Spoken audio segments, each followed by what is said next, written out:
हरिओम। मैं कुमारी नमिता आज कक्षा सप्तम का पाठ उद्बोधन पढ़ाने वाली हूँ, जिसके कवि हैं मैथिली शरण गुप्त, जो कि एक छायावादी कवि हैं। यहाँ पर हम थोड़ा जानेंगे कि उद्बोधन का अर्थ क्या होता है।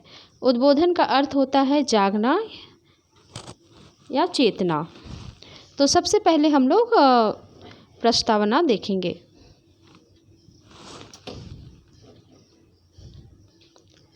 तो प्रस्तावना इस प्रकार है। प्रस्तुत अंश मैथिली शरण गुप्त की काव्य रचना भारत भारती से लिया गया है। इसकी रचना उस समय हुई थी जब भारत परतंत्र था। इस कविता में कवि ने भारतवासियों को विज्ञान के नए ज्ञान को अपनाकर और समय अनुसार चलकर विकास पथ पर बढ़ने की प्रेरणा दी है। यानी ये जो अंश है आज जो हम लोग पढ़ने वाले हैं, ये भारत भारती से लिया गया है और इसमें कवि प्रेरणा देते हैं कि हमें विज्ञान के नए ज्ञान को अपनाना चाहिए और समय के अनुसार चलना चाहिए। तो हम लोग कविता की पंक्तियों को पढ़ेंगे और अर्थ को समझेंगे।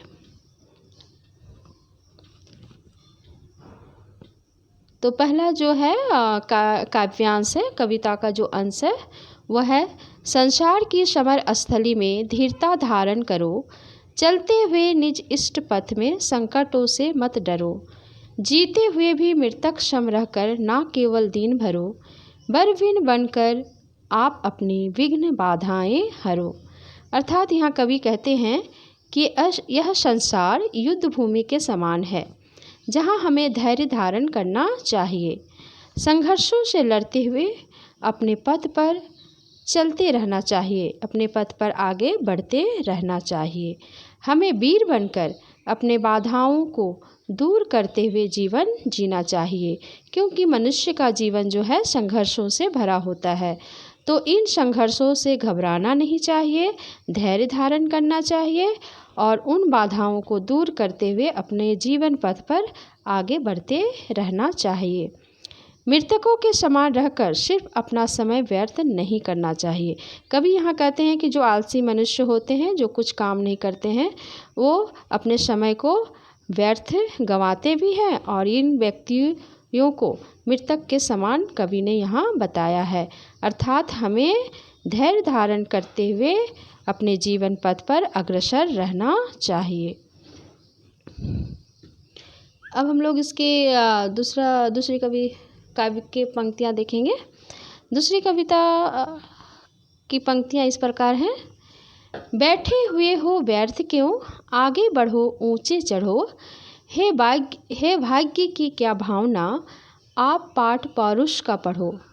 हे सामने का ग्रास भी मुख में स्वयं जाता नहीं, हाँ ध्यान उद्यम का तुम्हें तो कभी भी आता नहीं है। चित्र के माध्यम से यहाँ पर दिखाया गया है कि किस तरह व्यक्ति जब एक पहाड़ चढ़ता है, पर्वत चढ़ता है, तो उसे भी बहुत परिश्रम करना पड़ता है। परिश्रम करके ही वो अपनी मंजिल यानी अपने लक्ष्य को प्राप्त करता है। तो यहाँ पर कवि कहते हैं कि व्यर्थ में मत बैठा करो। यहाँ कवि कहते हैं कि उठो, पुरुषार्थ बनो, आगे बढ़ो एवं ऊंचे चढ़ो। भाग्य के भरोसे व्यर्थ बैठे मत रहो, क्योंकि सामने रखा भोजन भी स्वयं मुख में जाता नहीं। अगर तुम भाग्य के भरोसे बैठोगे तो तुम्हें कुछ भी प्राप्त नहीं हो सकता है। उसी प्रकार बिना परिश्रम के कुछ भी हासिल नहीं होता है। बहुत सारे लोग होते हैं कि मुझे असफल जब हो जाते हैं तो वो कहते हैं कि मेरे भाग्य में यही था, लेकिन ऐसा नहीं है। हम अपने भाग्य से, अपने परिश्रम से हम अपने भाग्य को भी बदल सकते हैं। यहाँ कविता की पंक्तियों में यही शिक्षा मिलती है और कवि भी यही कहना चाहते हैं कि हमें भाग्य के भरोसे नहीं बैठना चाहिए, बल्कि परिश्रम करके अपने भाग्य को भी बदल देना चाहिए। अगला जो है काव्य की पंक्तियाँ इस प्रकार हैं। रखो परस्पर मेल मन से, छोड़कर अविवेकता। मन का मिलन ही मिलन है, होती उसी से एकता।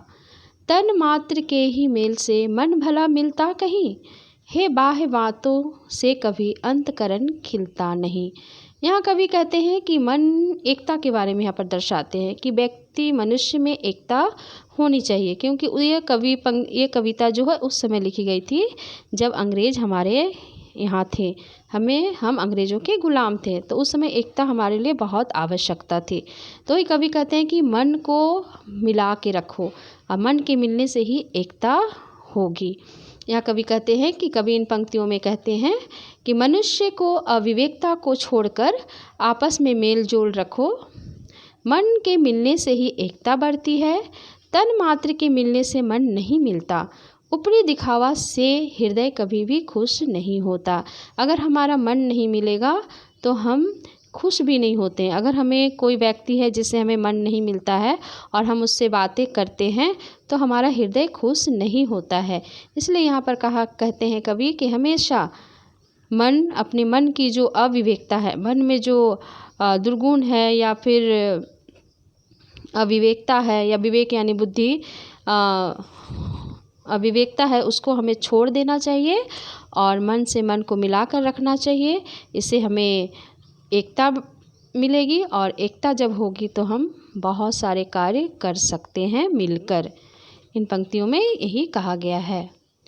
और ये कविता जो है बहुत बड़ी कविता है, इसलिए मैंने इसे 3 भागों में बांटा है।